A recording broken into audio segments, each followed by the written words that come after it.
Good afternoon, everyone. We'll call the DuPage County Development Committee meeting of September 6th to order.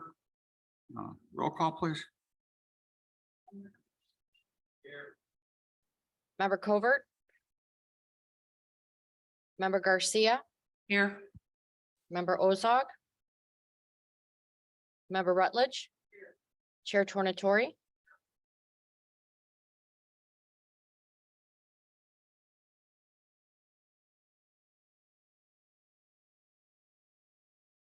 And special guest, Member Pachowski.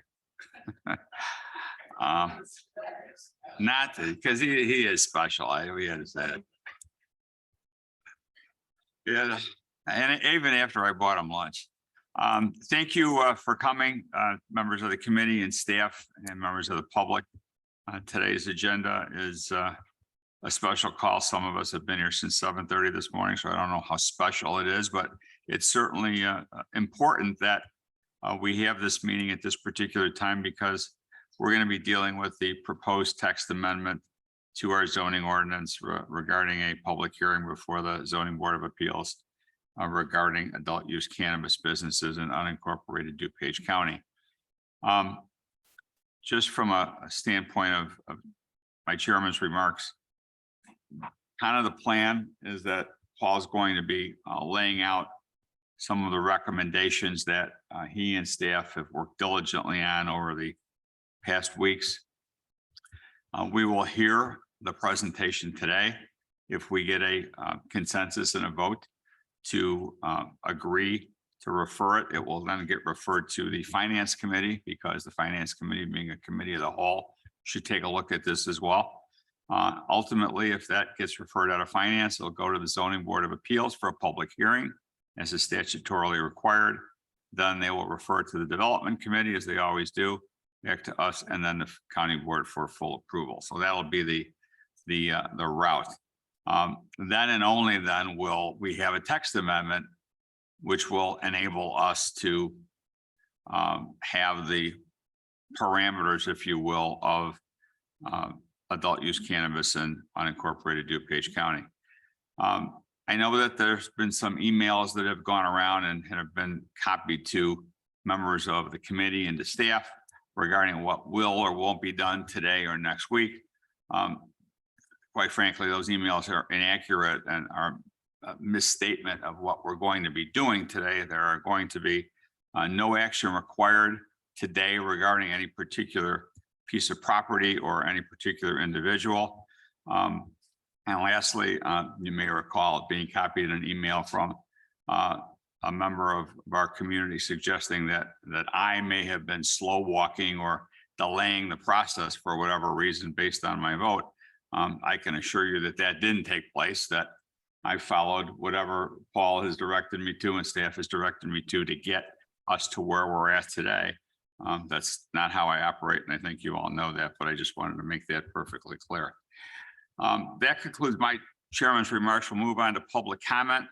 That's the opportunity for members of the public to comment regarding matters of interest. Public comment is limited to 3 minutes per person at the beginning of the meeting. Any comment on items or limited discussion of testimony. No evidence is to be presented. Hear from the Zoning Board of Appeals, which we don't have anything from the Zoning Board of Appeals, and quite no new testimony can be presented. I have 2 people who have signed in. We have no electronic public comment, as I understand it. Okay, so we have 2 people who have signed in for public comment. Joseph Sheehan, Dr. Sheehan from Cary Farms, and then is it O'Deal? S. O'Neill or something.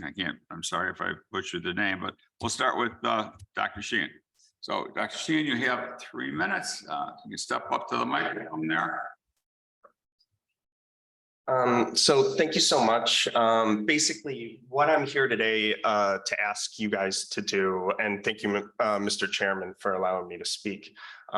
What we need to do, or what I would like the committee to do, is basically try and fast track this process as quickly as possible.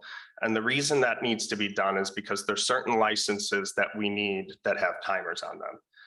And the clock has already started ticking. And it's going to be close as to whether we can get any licenses in DuPage County unincorporated if we don't hustle. And that's why I wanted to bring forth my plan, and there's other people here, and it's great to have people here now that are also supporting this. And hopefully we can achieve bringing 2 dispensary licenses into unincorporated so that there'll be future tax revenues for the county. So just to give you a quick overview of my plan, what I'm trying to achieve is something unique in Illinois. It's called vertical integration. It's part of my business plan to the point where I would have a craft grow license and a dispensary license co-located so that you can literally do from seed to sale. Very much like the old style farm stand. You have the farm in the back and you're growing and you're selling your strawberries out the front. In this case, it's going to be cannabis and cannabis products. So I want to commercialize the front of my area of Roosevelt Road, where I would put a dispensary, a lounge, and a drive-through cafe. Nothing unusual, very much like the strip mall concept that you see. If you look at Zenleaf and Lombard, very similar. They've got the Zenleaf on one side and a Starbucks on the other. The difference is that there's going to be a pole barn further back, as you can see, number 4, the site of a craft grow license, which I have the gentleman here with the license. He's come to the meeting and he's ready to go. And then we also have, I mean, there's more to it, but this is basically the master plan, that we also have the ability to put in, another housing development as well. But this is basically a mixed use development where we don't want to do all housing, and that all housing isn't going to be good for this community. And we all know the people that are involved and the historical issues with traffic and things like that. So we don't want that fight. This is something that our neighbors want. I've talked to my neighbors about. They like the idea. They like the fact that it preserves some of the nature of this area. And that's what we're trying to achieve. So I'll leave that up there, and thank you very much.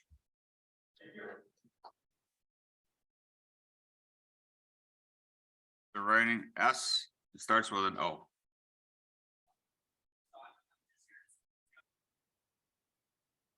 At the craft cannabis license, I think it's a great idea.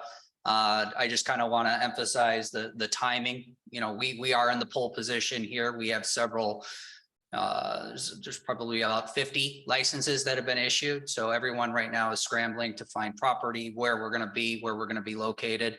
So over the next few months, people are going to have to decide where they're going to be. The Department of Agriculture is on us now to actually get the address situated. So sooner that we can do something, and the sooner that we can commit to a property, the sooner that we can start generating revenue. I think this is an amazing property. I think that we've done the studies to look at, the traffic, and I think we're all very familiar with the revenue potential here. So I just want to say thank you. I think this is a great idea. And if there's anything that we can do to help fast track this, please let us know. But thank you again for having us out.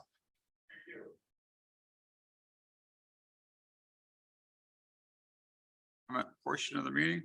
We'll move to approval of the minutes. I'll entertain a motion to approve the minutes of August 16th, Second. 2022. There's a motion and a second. Any additions, corrections, or deletions? Hearing none, seeing none. All those in favor? Any opposed? And the minutes are approved. Moving on to regulatory services, we have one action item. This is the adult use cannabis proposed text amendment to the DuPage County zoning ordinance. A request to proceed with a public hearing before the DuPage County Zoning Board of Appeals to consider a text amendment to the DuPage County zoning ordinance relative to adult use cannabis businesses in unincorporated DuPage County. Paul, I think we'll make the presentation and then we'll move on any motions after that.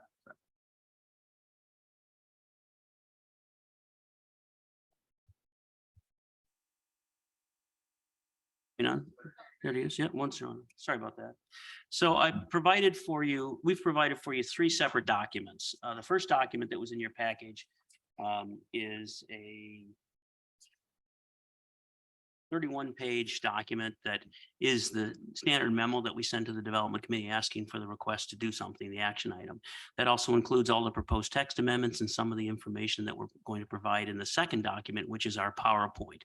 The first document also includes some information about existing cannabis dispensaries in DuPage County and the municipalities. There's 10. Also includes an affidavit, an appendix affidavit that we propose to request anybody who is going to try and obtain a license who has a license from the state but wants to provide a service of one of the 5 licenses in DuPage County. We're looking for the affidavit to be signed. We just wanted to give you a copy of that. The second document, which is really the most important document here that we'll be putting up on the screen, is the PowerPoint. And then the last document is a bit of a crib sheet that it's a 1-page document that sort of crystallizes all these codes that we're proposing to put into play. The way we'd like to move forward today is if you go to the next slide, please, is to give you a brief overview of the history of the state action, how we got here, types of cannabis licenses that are available at the statewide level, overview of current state regulations, zoning guidelines proposed by the DuPage County Board and the Development Committee in our various meetings that we had. When I said guidelines, these are some of the things that we gleaned from some of the discussions we had at the various committees throughout the last couple of years. Proposed text amendments, a brief overview of that, and then give you the locations that would be available candidates for the 2 different types of groups of cannabis licenses that there are in the state. Essentially, those are dispensing, transportation, and infusion licenses. We're calling that group 1, and the other group would be the craft grow and the cultivation. That's where you would actually grow. And then after that, any questions that we have. So next slide, please.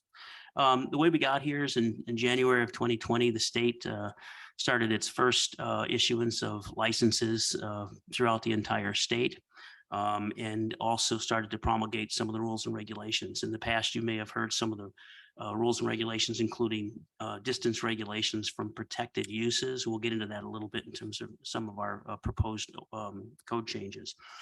In July of 2021, the state revised their state statutes and got rid of most of those distance requirements from protected uses. Those were the 1,000-foot distance requirements from schools, daycare centers, and things like that. That's no longer in the state statute. That was removed in July of 2021. And then in June of this year, the county adopted a resolution to opt in on the ability for unincorporated areas to engage in the adult cannabis activities, the 5 licenses, and instructed the development committee and the county staff to develop rules and regulations relative to zoning requirements for this. That's why we're here today. The way the state dispenses dispensary license is through the Bureau of Labor Statistics data, which essentially gives an idea of where the population, where the labor force is. DuPage County is in District 5, and we're in the Chicago, Naperville, Elgin Bureau of Labor Statistics area. The rationale for those different districts is it allots the different amount of licenses that are available. In DuPage County's BLS district, there are a total of 500 total dispensary licenses that the state has allotted. The state originally, in the first wave of sending out the dispensing license, gave out 110 licenses. You've heard about those in the past. Of those 110, the county has 10 licenses in the incorporated areas. In our first document, we have a list of those 10 licenses that are currently active in the county. There are 17 communities in DuPage County that have opted in, and 10 of those there are 10 facilities in those communities, not all in those 17 communities. There were another 185 dispensary licenses that were available as of 2022. That was tied up in a court case. That court case has since been settled. You may have heard me talk at the beginning of the year that those conditional dispensary licenses were going to be allocated by Bureau of Labor Statistic region starting in July of 22 here. The state decided to go ahead and issue all of them at the same time on July 22nd of this year. So all those 185 licenses, conditional licenses, have been sent out, and those have been allocated. Those are conditional licenses. That means that the people, the licensees who receive those now can go to their local jurisdictions and try and get zoning entitlement. That's where you heard Dr. Sheehan talk about the 180 days that the licensees have to secure those licenses. I want to point out something that's very important relative to the 180 days. Those licenses that the state has issued for those 185 are good for 180 days so that the licensee can secure their local zoning entitlement. However, there's a provision in the statute that allows a licensee that if they can show the state that they have attempted to secure local zoning entitlement, but haven't been able to do it, or they don't appear to be able to do it in that 180 days, starting from July 22nd. There is the opportunity for the state to extend that 180 days for another 180 days, for a total of 360 days from July 22nd. So while the time is starting to move on that, there is the opportunity to get another 180-day extension. How many of them are District 5? From District 5, 180, there are 119, and of those 119, 47 sort of general all-purpose licenses have been allotted, and then there's 36, two different waves of 36, one for social equity and one for a different type of lottery, because of some of the issues that occurred with the original 110, but 119 total. DuPage County in our region, Chicago, Naperville, Elgin region.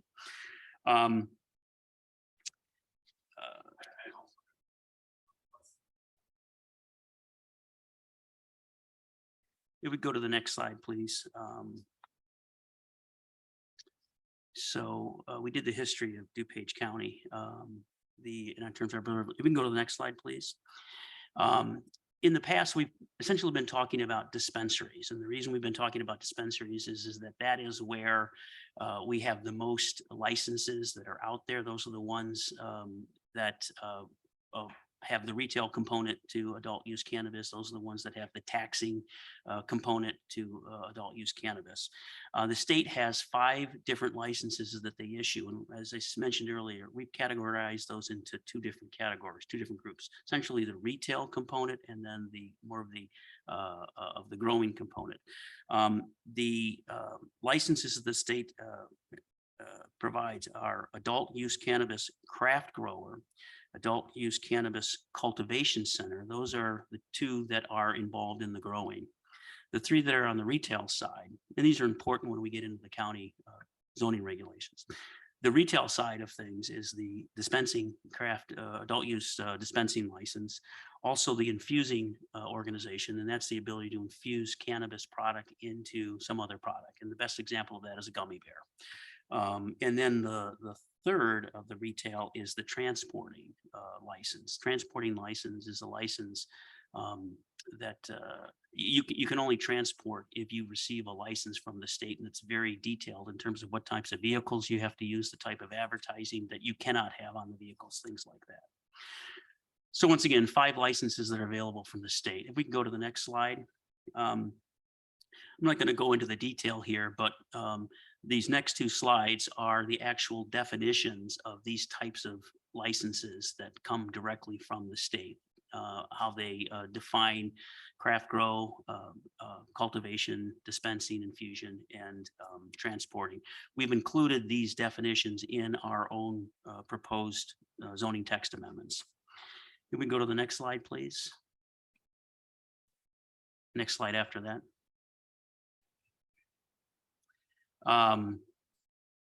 As it relates to the state regulations for craft growers and these other types of licenses, I'm going to go into a little bit of detail about what the state requires.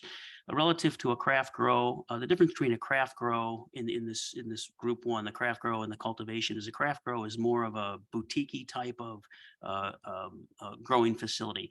You can't have more than 5,000 square feet under roof of facility. And incidentally, all of these facilities that we're talking about all have to be inside an enclosed building. Nothing can be grown outside. So in a craft grow, essentially the definition and the difference between craft grow and cultivation is craft grow is 5,000.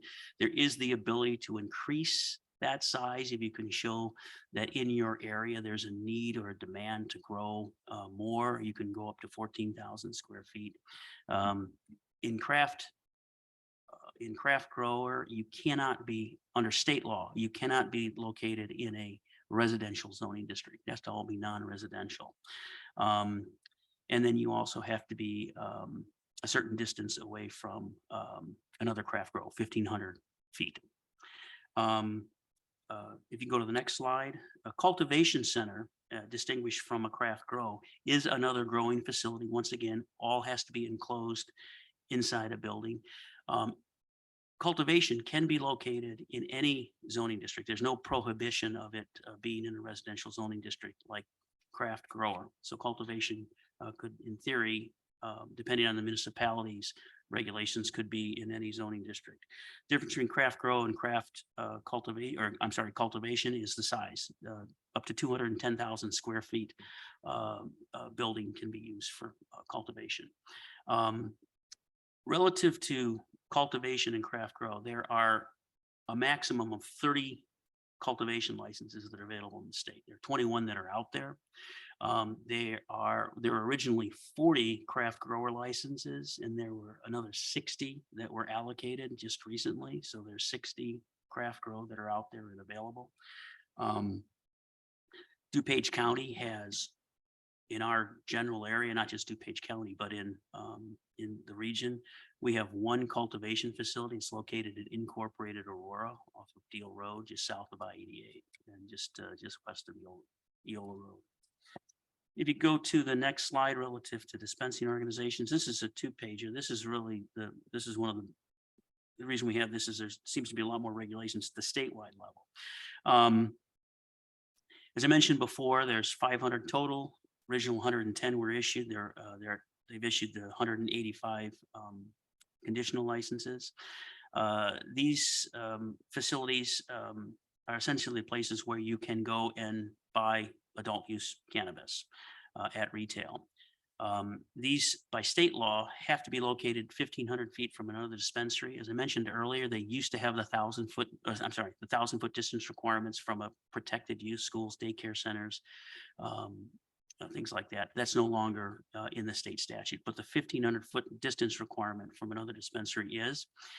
In addition, you cannot advertise any type of cannabis product, any type of label or logo within 1,000 feet of a school or daycare facility. So while you can have, according to state statute, you can have a dispensary within 1,000 feet of a school or daycare facility, you just can't advertise within 1,000 feet of that facility. There are also some regulations at the statewide level that talk about on the second slide now. I mean, you can go to the next slide. Talk about when you can operate one of these facilities, 6 a.m. to 10 p.m.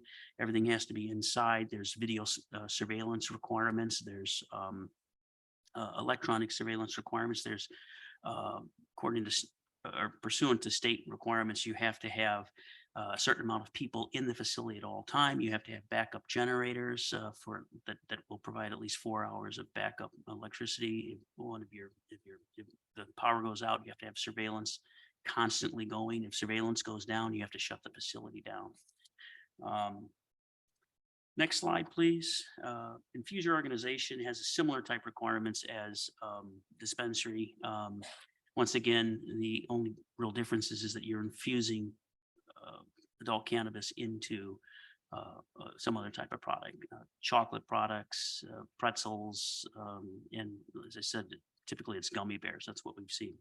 And those can be dispensed from a dispensary as well. And then the last one, transport organization, as I mentioned, that's a license from the state. And the reason that's licensed from the state is that you have to be of a certain age. You got to be over 21 years of age to transport. Your vehicles can't be over a certain weight limit. Basically, it's 1 ton. Your vehicles have to be somewhat obtuse. They can't have any advertising on it, advertising the product, things of that nature. So it's just not a matter that you can buy a van or buy a truck and start dispensing on your own. You have to get the license and you have to have the correct type of vehicle. And you can only dispense, you can only transport from a licensed facility to another licensed facility. So that's an overview of the 5 types of licenses that are available and the 5 types of adult cannabis activities that we are proposing to regulate in the county zoning ordinance. The last, if you can go to the next slide, please. There are some minor exemptions from some of the stuff that I was talking about in terms of distance requirement. If you're social equity, for instance, that 1,500-foot distance requirements from existing dispensaries doesn't apply, that gets waived.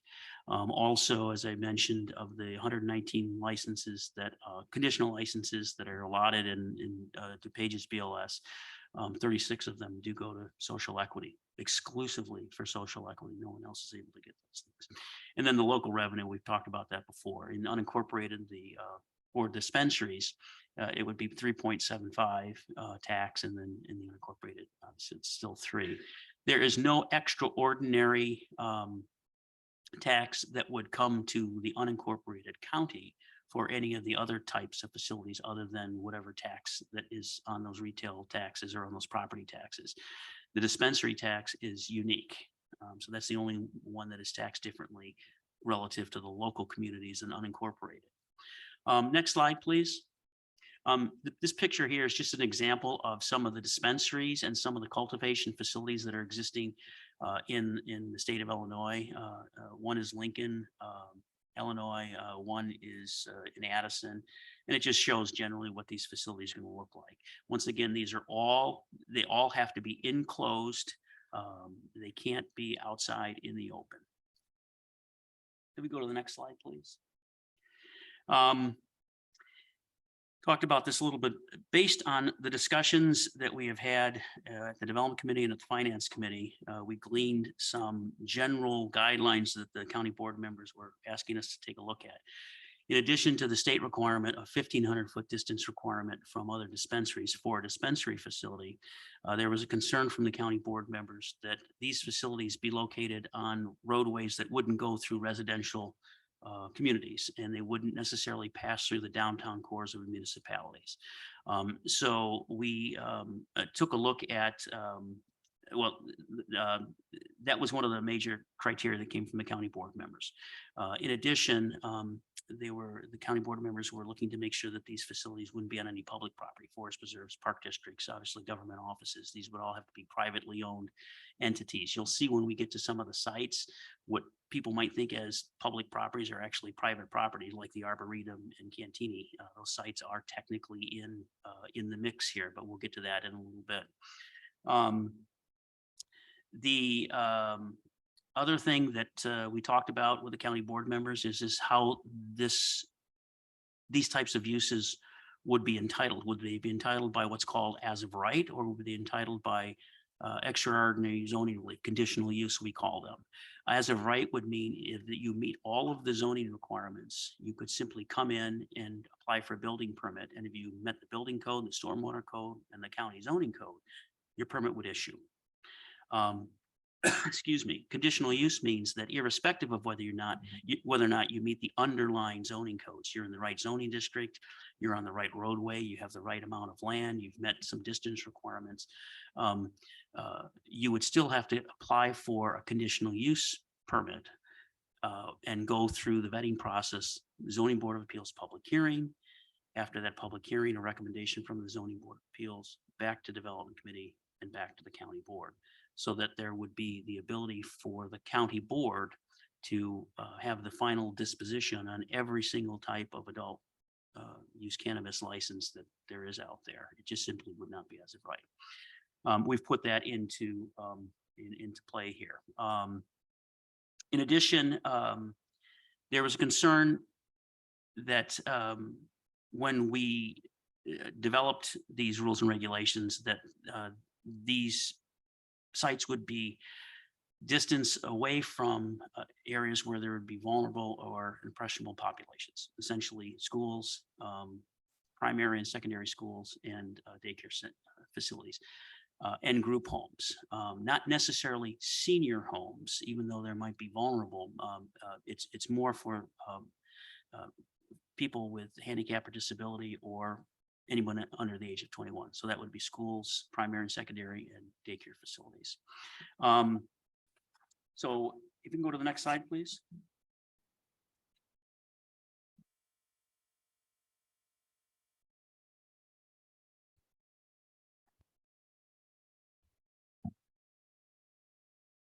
So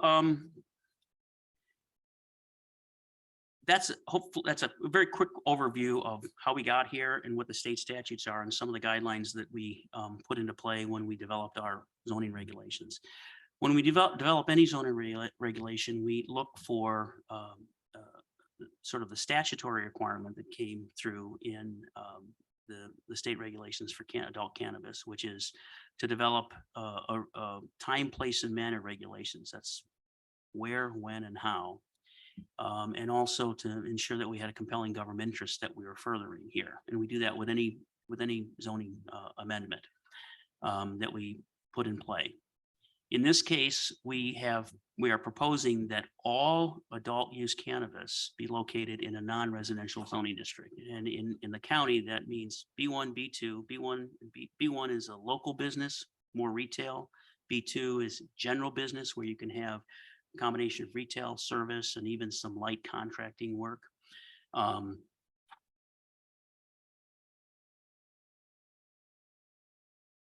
Office research. Once again, more service related activities. And then I1 and I2. I1 and I2 are all industrial zoning districts. One is light, one is heavy industrial. You can do more things in industrial 2 than you can do in industrial 1, but allowing them only in non-residential zoning districts.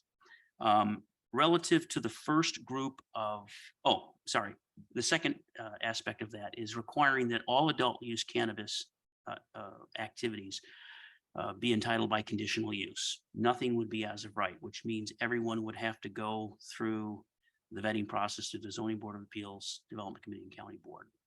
As it relates to the two different groups of adult cannabis activities, the growing group, which would include cultivation and craft grow, we are proposing that those properties be non-residential. They be on at least 5 acres of land or more, because they are essentially a growing process. And they would need more land to grow than the typical local retail or office plot of land that we have in the unincorporated area. In addition, we'd be requiring that all of those uses be located on what's called an other principal arterial. We've heard the term principal arterial before, but we've used the DuPage County 5-year transportation plan, and that plan calls out the nomenclature as other principal arterial. The roadways are the same, it's just different terminology that Division of Transportation used. Those roadways are essentially roadways that carry 25,000 movements per day or more. They're your main roadways other than the tollways. They're Route 83, 75th Street, Napier Boulevard, Ogden Avenue, North Avenue, Lake Street. In addition to the group 1 cultivators and craft grow, in addition to non-residential, other arterial roadway, 5 acres of land, and then the conditional use. We're requiring that those uses be located at least 2,500 feet away from the protected uses. Protected uses, once again, being locations where there's vulnerable and impressionable activities going on. Schools, daycare centers, and primary and secondary schools and daycare centers.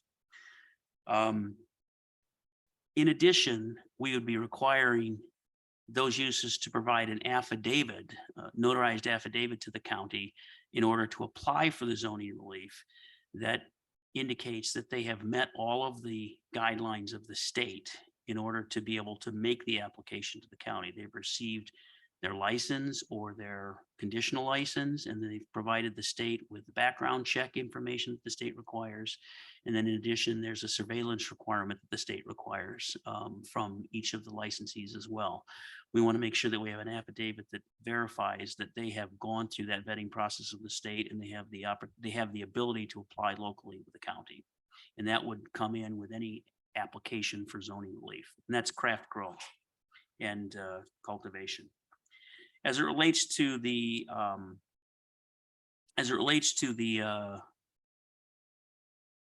you can go to page 20 on the PowerPoint. As it relates to the group, the tier 2, the dispensaries, the transporters, and the infusion, pretty much the same situation there. We require them to be in non-residential zoning districts. We require them to be on an other principal arterial roadway. We require them to be on a piece of property that's at least 25,000 square feet in size. And the reason for that 25,000 square foot requirement is the minimum lot size in the most restrictive non-residential zoning district, which is B1, is 25,000 square feet. We have many properties that in all zoning districts, all non-residential zoning districts, that fall below the 25,000 square foot threshold. They're grandfathered in, they're considered illegal non-conforming. One of the things that we found from talking and visiting the 10 sites, the 10 dispensary sites in the county, in the municipalities, is that those sites were initially in industrial zoning districts where you didn't have a lot of retail activity, you didn't have a lot of retail parking space requirements, let alone actual parking. And we found that people were parking on the streets. There was congestion in the streets because there's simply no place to park. So we're requiring that you meet the current code for the most restrictive zoning district of 25,000 square feet. That will ensure at the very least that you have enough property to be able to either build a building or go in an existing building and provide the necessary parking, site circulation on site to be able to accommodate people who are coming to use your dispensary. So that's the reason for the 25,000 square feet minimum. Can't be in a single family home. We have many commercial and non-residential properties that were single family homes that were rezoned to non-residential, and people are running businesses out of those homes. Just to be clear though, those homes have been updated to meet the county building code, but even still, those are still single family homes. So we're saying you can't be in a single family home. We're requiring that all dispensaries, infusers, and transporters be located 1,500 feet from another existing dispensary per state statute. And also 1,500 feet from one of those protected uses, schools or daycare facilities. The reason we've chosen 1,500 feet is that the 1,500 foot requirement is just not a number plucked out of the air by the state. It's a standard planning number that comes from other time, place, and manner regulations. The idea that is if you have a distance requirement that is effectively 1 or 2 blocks away from a use that you're trying to protect, that use that you're trying to protect against, it won't have an impact on, or won't be impacted by the more intense use. 1,500 feet is essentially a 2-block distance. And the idea there, I know it may sound a little bit simplistic, but the idea is that if you're walking down a block and you pass over a street, that provides some protection by passing over an intersecting street. So rather than have multiple distance requirements, we just decided to go with 1,500 feet across the board. And that once again follows for dispensaries, transporters, and infusion, because that's more of a retail component. As I said, that's a real brief overview of the regulations. The first document I gave you actually outlines where each one of those regulations would go, how they would be entitled in that specific zoning district, and then also obviously requiring that they get the conditional use. The other thing that's important is as I mentioned earlier, is that we would be requiring an affidavit for someone to even apply for zoning relief to make sure that they're in compliance with the state statute. And based on those regulations for the group 1 and the group 2, the group 1, when we show you the map, it's talking about dispensaries. But when you see the word dispensary, you need to think of infusion and transport facilities as well. And then the group 1 is cultivation and craft grow. A group 2 would be the dispensaries, transporters, and infusion. So what we can do now, you can see here that when we superimpose the proposed zoning regulations on dispensaries and facilities, and then the cultivation facilities, we have 107 potential candidates that would fall within the new proposed zoning guidelines, potential candidate sites. For the cultivation and craft grow, we would have 8 sites available. One of the things that we're cognizant of is whether or not under sort of normal planning standards, we have reasonable areas for for property owners to be able to develop these sites based on our guidelines. As I said before, there are 500 maximum dispensary licenses that are available in the state. We have 107 potential dispensary locations. And in addition to that, you'll see that there are dispensary locations already existing, not only in the county, but in close proximity just outside the county to where our 107 sites are. So we think that 107 sites for a total of 500 statewide is reasonable. In addition, relative to cultivations, we show cultivation and craft grow sites, we show 8 potential sites that are available. Once again, there are 30 maximum cultivation sites that are available in the state. There are approximately a little over 100 craft grow licenses available statewide. We think that 8 is a reasonable number for cultivation sites and craft growers, and that is not unreasonable given the proposed regulations that we're proposing to put in place. You want to go to the next slide? And incidentally, you all have this available to you on the website in your PowerPoint presentation. If you could go ahead and click on that map. We have a map, an interactive map that Tom Rickerton's group from GIS have put together for us. And it will show all of the potential, we're calling them candidate sites for the 107 dispensaries and then the cultivation facilities. As you saw in the first slide there, the majority of the dispensary and cultivation sites are located in District 6. There are, relative to dispensary sites, there are 13 site candidates available in District 1, 4 in District 2, 13 in District 3, 18 in District 4, 0 in District 5. The reason why there are 0 in District 5 is because they have 4 dispensaries essentially in District 5. And in District 6, there are a total of 59 potential candidate dispensary sites. Relative to adult use cultivation, 2 sites in District 1, 0 in 2, 1 site in District 3, 0 in 4, 0 in 5, and 5 sites in District 6. And the orange, the purple D represents existing dispensaries in incorporated areas. Then once again, there's 10 of them. The orange sites are an area where dispensaries would be allowed. The larger the orange sites, that means there are more dispensaries generally in that area. And then the yellow sites are where the cultivation sites are. And if you just zoom in, for instance, on District 6 there, on one of those dispensaries, it will actually show you the number of sites. If you take that one right where you're at there, yeah, it'll actually show you the number of sites that are available in that little quadrant there. And you can zoom in on it. You can see that it's located on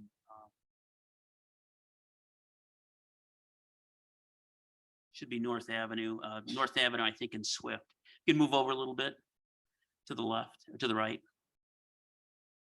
A little bit more. Maybe zoom out. It shows all the sites that are available there. And you can actually push on, you can press on that site and it'll show you the land area and parcel number, and you can do some more digging as well. This map also has the ability to, if you go to the upper right-hand corner there, you can, it'll show you where all the protected uses are, all the schools and the daycare facilities. You want to press on that real quick, Tom? It's very busy, but it'll give you an idea of how we came to some of the conclusions that we did. And it also allows you to put the unincorporated zoning layer on. So it'll show you where these sites are relative to residential zone properties as well. This is the unincorporated layer. The red indicates commercial, the yellow indicates residential, and we've got it demarcated as well. And then the blue, for instance, is office. But it'll also show you the potential candidate sites relative to where different types of zoning are in the county. But this is just an interactive layer that allows you to see how we came to some of the conclusions that we did.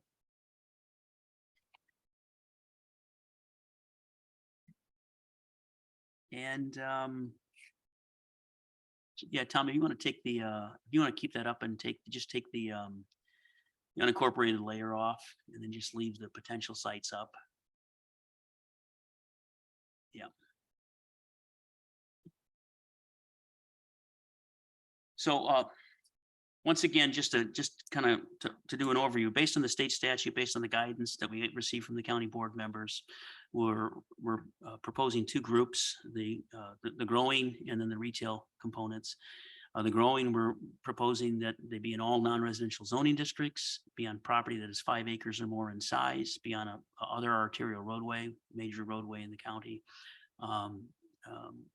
And for dispensaries, transporters, and infusers, be on all non-residential, principal arterial roadways, 25,000 square feet of land or greater, be 1,500 feet from those protected uses and other dispensaries. And in all instances, they come through their zoning entitlement through the conditional use process. Mr. Chairman, that's all I have. Thank you, Paul. Sure, we have some questions. Member Rutledge, then Member Pajewski, and then Member Chaplin. Thank you, Chair. Couple of questions. So the 1,500 feet setback, that is a state statute, correct? The 1,500 foot distance requirement is a state statute relative for dispensaries, is relative to being within 1,500. You can't be within 1,500 feet of another dispensary. That's the only statutory requirement Thank you. for dispensaries. Well, that kind of, so my second question was, do liquor stores have that same schools, daycares, impressionable, all of those things? Does a liquor store have to adhere to that? Liquor stores have a distance requirement from building to building from some of those protected uses, yes, including religious institutions as well. Okay, and then my second question is, given the timeline that Chair Tornatore described, if we go through all of those steps, what would be the first date that would be available for these licenses to actually hit the streets and open businesses? So relative to this process, and that is taking the proposed text amendments to the Zoning Board of Appeals, if there was action today, in theory, that action would go to, there could be a recommendation to the Finance Committee to do something. That would go to the Finance Committee next week. The Finance Committee could take action to say, send this to the Zoning Board of Appeals to vet these proposed text amendments. That process would take about 45 to 60 days to go through. That process would mean we would have a public hearing before the ZBA. By state law, we have a requirement to post notice in the local newspaper and to all the municipalities throughout the county 15 days in advance of the public hearing. So we have 15 days right there. Typically, to get it in the paper, we're talking a total of 20 days. We'd have the public hearing, the Zoning Board of Appeals or the zoning hearing officer, depending on if there's an appetite to which group the board will want to take this through. We could probably get that process done in 45 to 60 days. To be clear, the zoning hearing officer and the ZBA process are exactly the same thing. We just have a little bit more fluidity to be able to get something to the zoning hearing officer than we do to the Zoning Board of Appeals. But once again, from the date of the public hearing to final disposition, meaning Zoning Board of Appeals, Development Committee, and full county board, usually takes about 45 to 60 days to get through that process. So From today? what? No. date Are we talking about? That's Yeah, so And I'll tell you why Gotcha. I'm hitting that. So just as an example here, bear with me a second here.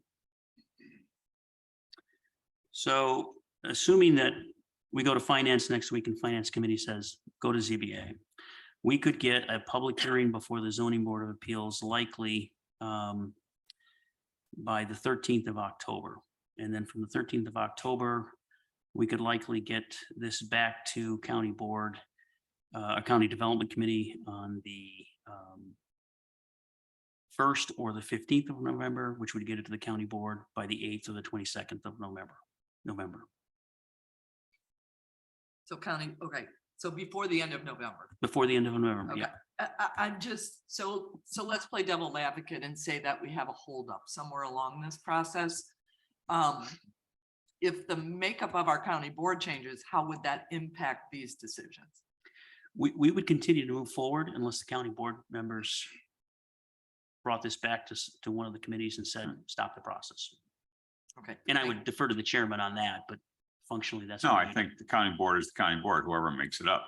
It's, yeah, if there's a new county Just asking board, questions. yeah, if there's a new county board, the vote may be different, but it'll still, the process will be the same. Who is next? Remember, produce? Yeah, thank you. Paul, and you mentioned the craft growers, it was, the proposed tax was conditional use. I didn't hear on the dispensaries if what you propose in that text message, or if you even said it, or am I missed it? All types of licenses would be by conditional use. That's Okay. what we're proposing in this ordinance. Okay, so even the dispensaries. Yep. One, I mean, even the timeline we just laid out, I think is too short or too long. I mean, I think we should try to get it even quicker. I'm not so sure why we're not there yet. I mean, it sounds like every county's already got the zoning in place and every municipality has got their zoning in place. We're not going to get any licenses, even if they get an extension of 180 days. People want to know where they're going to go. And so I think our zoning needs to be done sooner than later. I mean, if we approve it at finance next week, why can't it get, was it 15 days notice for the public hearing? Why can't the public hearing be the next day and then 15 days out, we have a ZBA hearing? We could certainly do that. Just so long as we met the notice requirements. Right. We could notice it up so that at the 15th day or the 16th day, we could have a ZBA hearing. I mean, I would do that. And second, I would do it at least on the dispensaries. A conditional, or not a conditional use, an as of right. I mean, all 17 municipalities in DuPage County already have as of right. I know counties don't, but I mean, we've already done enough restrictions with major arterial right of ways, 25,000 square feet. They're on major roads, like you said, Route 83 or Lake Avenue. There's only 107 of these locations. I can't imagine on these major highways what kind of unique issue there may be to create a conditional use, except somebody's going to have to go and get conditional use, and by that time they're just going to go somewhere else. I got a call today from a municipality, the village manager, who said they have one of these new licenses, I guess, is already coming into their community. So I mean, they're going to start. It's July 22nd was when they got them, so the time is ticking. So they're already inquiring. In conversations I had with economic development, DuPage director, President Bredeloff, he gets several inquiries. He has been for months for people looking for locations in DuPage County. So I would, I guess, I would support just moving this, to finance, at least on the dispensary ones, with a as of right. The second one on the cultivation licenses, there's only 8 sites, non-residential. That's in the state statute, right? It's the non-residential for these. Or craft grow, non-residential. That's For cultivation, there is no prohibition on residential, but for craft grow, you cannot be in a residential district. Right. And so on the craft grow, and what was the second one? Cultivation, Cultivation. But we're, for both of those, we're saying non-residential. non-residential, correct. Okay. So, but we couldn't, for the cultivation, we can't change that anyways, because we're not home rule. So we have to, I mean, that's a given, right? The Even- non-residential. Even if you're home rule, you couldn't change that. Okay. Craft grow has to be a non-residential Okay. because of the state statute. Right. Yeah, I'm fine with that.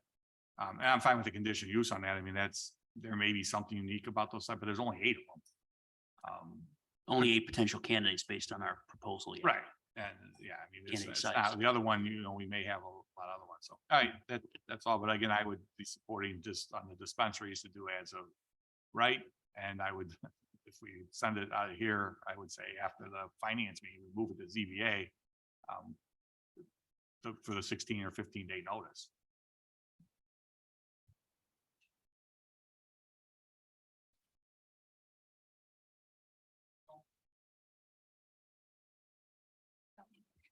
Thank you.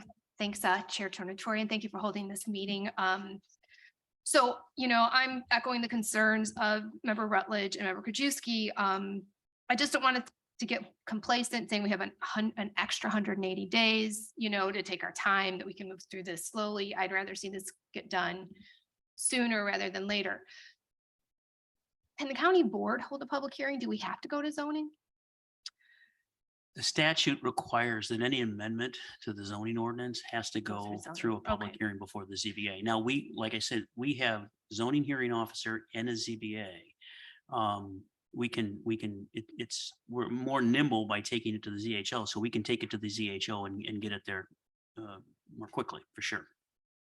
But to change the zoning ordinance, we have to hold a public Okay. hearing. Okay, so yeah, so I would, I support what Member Krajewski suggested. And like I said, I'd rather see this push through sooner rather than later so that we can, we don't lose potential businesses. I mean, there's really a lot of great opportunity for job creation, new businesses coming here, and, generous tax revenue. So like I said, the sooner we can push this through, I think the better. So thank you. And a great presentation too, by the way. Thank you. One of the things that's important to note is that these are text amendments to the zoning ordinance. The decision about the ability to buy or sell or grow adult use cannabis in the county has already been made. So the zoning board of appeals or the zoning hearing officer is only going to be looking at the land use implications of these things, of these uses.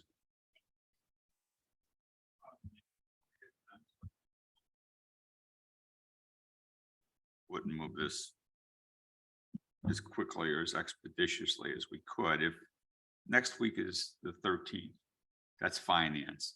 You're saying 15 days from that day, you could schedule a public hearing, Paul?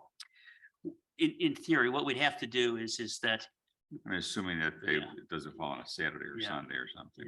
but- the situation is that from a practical standpoint, it takes us, we would get something to the newspaper and the newspaper takes 2 days to post that. So if, for instance, there was an appetite right now to hold a public hearing, we could actually post the public hearing right now in the newspaper for 15 days out from today's date. And if something happened at finance committee, we can always cancel that. But we would just need to get it to the paper and then 15 days. So for instance, if we took today's date, we're talking about 17 days from today. Give us 2 days to get it to the paper and paper to So it post. wouldn't have to be 15 days from finance. It could Correct. be- Yeah, we Okay. could certainly do that. All right, so if you took the earliest available, this is assuming everybody's in agreement and it moves forward, but the earliest public hearing date, I think what we need to do, and with the appetite of some are to find the earliest possible public hearing date. And then once that's done, the earliest possible development committee date would be the next development committee meeting, correct? Yes, and looking at the calendar, we could do something with the ZBA or zoning hearing officer the week of the 3rd of October. And we could get to the development committee on the 18th of October. Well, so if we posted 1, 2, 3, 4, 5, 6, we could, in theory, get a hearing the week of the 26th of September. If we posted tomorrow. I mean, if we put A hearing, a hearing. public correct. hearing. Yeah, we would likely be able to get, we would ask for the Daily Herald to expedite. We could probably get something in the paper by the 8th or the 9th of this week, which would get us to public hearing the week of the 28th. The 15 days actually falls on fall on a Saturday or Sunday. So we can't use the 15th day as a day. The 15th day has to be part of the notice. So the first time we could do it would be the week of September 26th, and then we can get it to Development Committee on October 4th and County Board on October 11th. Now I've just been advised by counsel that there may be some legal implications of trying to rush something through that we wouldn't otherwise be rushing through for a car wash or some other business. Okay, so just just throwing it out there. And Could you make just a little more clarification? I don't understand what the issue is. Well, there's a potential issue that there's a potential issue and precedent issue that if you're going to push something through that we don't normally do, then why can't any other entity or business or zoning amendment get the same thing? Well- And this is just, this is cursory off the top of, well, listening to it. That's, I'd have to look into it, see the research and check. Okay. Well, this is a different, let's not yell out one at a time. yeah, thank you. Thank you. So, yeah, I was just gonna say, this might be a little different circumstance because I don't know that car wash licenses expire or anything like that, and this one does expire. So I think we have an extenuating circumstance, but if you have to check on that. Everybody who's got a Yeah. business thinks they're extenuating. No, I know, But I understand. but you know what I'm saying. saying? I mean, how Similar many, issues if they had land contracts, whether Right, yeah. purchase agreements or anything Yeah, else. if you have an agreement to purchase a business or purchase a piece of land, and the option expired early. I know, I just don't I want know. this opportunity to I fail. get it. Thank you. I'm Yep. just, that's why he's here. To throw a monkey wrench in everything. Okay, Vice Chair Garcia. Thank you so much. And just to kind of follow up with that, this is really on a text amendment. This isn't for a specific business. This is for a text amendment. So just so we're clear on that this is a specific change in our wording in our code, basically. So it's not like a business we're giving a special heads up to, I don't think. So, and I'm so in favor of doing the right, we don't see stores that serve alcohol coming here for conditional uses. It's not something that we see, something we require. So I don't think it's necessarily something we should require for also dispensaries of legalized marijuana. So I think this is, I'm very much in favor of, getting the public hearing notice in tomorrow and getting it, as soon as possible so we can get this, because we don't want to lose the option of getting in these licenses if we can. As Member Rutledge was saying over here, her district has absolutely nothing in her district. So, and it will bring jobs to her district. It will bring jobs to the area. And I think this is something we have to really, really be mindful of. So I just want to make clear that I am with everybody else. Questions? Right? The last thing I said, we've been talking about this for a year. I'm not sure. No, well, let's not go back. Let's move forward and not look But our back. state's Okay, attorney who's- we're here now. Our state's we attorney's gotta giving me move. an opinion that says that, this may be different than all other ones. It's not like we just came up with this issue yesterday and we're pushing it through. No, but I'm sure we can understand that trying to do something Yeah. that we don't normally do for a particular type of business can pose a potential problem, and that's all he's saying. That's all he's saying. Well, I understand. And we have to take that into consideration when we But take the we vote. started this discussion months and months and months ago. We've But given. that's not where we're at. That's Oh, it's yeah. like That's talking what- about, well, He's telling us we're rushing something through. We've given Paul. well, we direction. are as of now. If we were gonna do that, we would be as of now. That's all. It's That's all not, he's saying. it's not rushing when you I'm- started I'm- something 8 months ago and now you're trying to get it to a conclusion. We're trying to We get it started to a 8 conclusion. minutes ago, yes. Trying to get it to a conclusion so that it's successful. I think that's ultimately Yeah. what Okay, Patrick's saying, so I- that it's successful, so we don't have a potential issue, but I mean, as many times as I've heard Paul talk to this committee and find about 25,000 square feet artillery right of ways. I mean, we started a discussion last spring if it wasn't for last fall. Okay. And so to say we're rushing something through, we're trying to get through what we've been trying to talk at the board meetings for a long time. I think we're just going round and round, whether you want to consider it rushing through or not. Well, and We're here where we're at. Paul has given us the timeline. I Well, think we could, I if it's the would will make of the board to move with all due haste, if you will, along that timeline, subject to the state's attorneys taking a look at it and ultimately giving us an opinion. That's why it's going to go to a finance committee as a committee of the whole. We may have a different look at it next week or whenever. I think is that the consensus that we have? Okay. do we need a motion, state's attorney? Well, hold on a second. Let's just take one thing at a time, okay? When you're chair of the committee, you can do that. Let's That's the consensus. Now, that's the timeline issue. Now, the other issue was right versus use. And there was a distinguishing issue here between dispensaries and the growers. So are we going to be consistent with both, or are we going to separate those two? What's the feeling of the committee, so that when we make a recommendation, we're clear to finance? Brian, you were.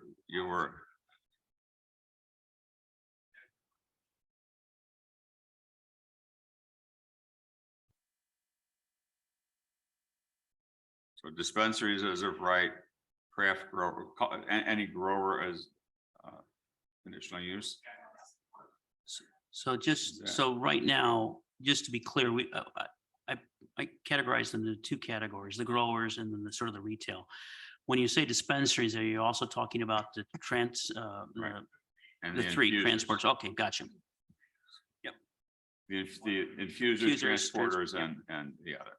So that would be a matter of right, and then craft growers and cultivation conditional use. Is that the number? I'll let you answer. I just want to ask the question about why there's more scrutiny on craft growers than on dispensaries and I was going to ask why the state law says you can't have a craft grower in a residential area, but you can have a cultivation center. Yeah, That that doesn't make a lot of sense to me, but that's the state law, so. But we can't change that. I mean, we can't change that state law. Yeah. Yeah. I don't understand. Well, the distinction is that the state was trying to, when you develop land use regulations, you sort of look back on where land use regulations came from. And the state has provisions already in place relative to growing activities. And growing activities in the state are treated as agricultural uses. The minimum lot size for agricultural uses in the state statute to be exempt from local zoning regulations is 5 acres. So the presumption is that the state legislature gives deference to farmers, whether you're growing crops or whether you're raising livestock, over local, at least county governments and non-home rule counties, gives deference to the farmers of this world, the agricultural uses of the world, to say, if you've got 5 acres and your primary use is this agricultural activity, you're exempt from local zoning, building, and stormwater regulations. Now, we're not saying that craft growers and cultivation would be exempt from those 3 disciplines, but the state started from that kind of guidance because there's going to be, they're going to need larger pieces of property. So that's where we came up with the 5 acres as well. Now, the distinction between cultivation and craft grow in the state is cultivation is more of a sort of a boutique type of growing operation, similar to a craft brewery versus a place where you're growing large scale hops for your for then distributing to a local facility. So the idea of requiring them requiring them in a non-residential zoning district is that it anticipated potentially that those could be in commercial areas and office areas because they were more of a craft brewing type facility. We're distinguishing that with our retail activities because you cannot when you do have your craft grow, you are growing it and then you're sending that to a dispensary. So that's how we're distinguishing between the retail components and the growing components. That's why we've put craft and cultivation together on 5 acres or greater. Does that make sense? So you expect that I'm sorry, I'm losing it's been too long of a day. The craft growers are generally going to be under that 5 acres. Is that part of the distinction too? No, not in our zoning ordinance. We're treating craft growers as growers and requiring them to be Okay, I'm sorry, on then 5 maybe acres or greater. so there's craft growers and then there's Cultivation. correct. Okay, thanks. Okay. And the difference between craft growers and cultivation in the state statute is there's 2 major things. Craft growers cannot be in residential zoning districts. Cultivation facilities can. The reason why the state has cultivation growers in any zoning district is that there are a limited number of cultivation facilities, and it's anticipated that those cultivation facilities, because the second component You can go up to 210,000 square feet in your cultivation facility. You're likely going to be on a farm somewhere. What we think of as a farm, a big area. Right. Craft growers, on the other hand, from a state statute standpoint, go up to only 5,000 square feet of space. You can go up a little bit higher depending on need, but there's a difference in the size that you can grow in between cultivation and craft grow. Okay, well, Does that and make sense? I'll also just add that I concur with member Krajewski on this, that if the municipalities are all doing this by right, I don't know why we're supposed to be the areas of the county with less regulation and more choice for our people. And so I agree with member Krajewski on this. I think that this should be by right. Okay, so let me get to the third thing, but before I get there, let's focus, because I want to give Paul and the committee and us to have parameters and direction, so when we get to finance, we know what we're talking about. It's the opinion of the committee to move this as quickly as possible, subject to state's attorney's investigation. Okay. Secondly, use versus right. Is it everybody's opinion that this would be a matter of right for both the growers and the dispensaries? Is that the consensus among everyone? Yes, because if they have any issues or differences, they would have to come for a variance, right? So like if they wanted to do something that wasn't within the parameters of a permit requirement, they would have to come in for a variance, right? Your mic, Paul. We would keep the baseline regulations in place. For instance, the group one, the growers have to be on 5 acres Right. and non-residential. And the Right. distinction really between the growers and the retailers is 5 acres versus 25,000 square feet. For the most part, everything else is the same. If you wanted to deviate from that, even if you're as of right, you'd have to come and ask for a variation. Right, so we would, Yep. if it's something like that, then they would come before us anyways. they So come- that's they come. definitely, So that assumes then that the other requirements that have been laid out would be acceptable to the committee to refer to finance, because that follows your, including, this is where I was getting the third one, I think is pretty important, the residential versus the non-residential. Under the recommendation, any adult use cannabis, whether it's growing or dispensary, would be non-residential. That's the, okay, so I'm trying to narrow it down. For my look, the 3 big issues are the timeline, matter of right, and all non-residential. And then everything else that has been laid out in the packet is the text amendment is acceptable, right? Everybody on board? Okay, yes, now, go ahead, you got a question. So the affidavit, which seems like a small item, the affidavit would have been coming in as part of the conditional use application. We would still like to keep the affidavit in place in order to secure a permit. Right, it's just making sure that they have the right to come forward to now just apply for a building permit. Okay, good. Okay, so just to sum up, and I really hate to do this again, but I'm going to. The recommendations on the proposed text amendments would be as they've been submitted to be done in the most expeditious way as possible. All is a matter of right in all non-residential areas. Yeah, the affidavit is already included in part of the permit process. Okay, is that, and then you're gonna double check on how the other works. That work? Any Just to. I'll hesitation, clarify. any concerns? Talk to us now. Yeah, I'll clarify. Just to reiterate, Once this group gets rolling, you can't hold them back. just to reiterate what the chairman has is that all adult use cannabis will be as of right. All will be located in non-residential zoning district. And then we'll expedite the zoning process. And then And all- everything else you've given everything else us stays stands. the same. Yep. Perfect. Okay, given those parameters, I'll entertain a motion to refer that the text amendment as proposed with the quote unquote amendments that we just made. Entertain a motion to refer this to finance. There's a motion by member Rutledge, second by member Krajewski. All those in favor? Aye. Any opposed? None. This will be referred to finance. You'll get it next Tuesday. We'll have somewhat of a maybe shorter presentation, and we'll review it and then we'll go from there. Okay? All right. Any other questions regarding that item? Any old business? Any new business? Without objection, we're adjourned. Thank you all for coming.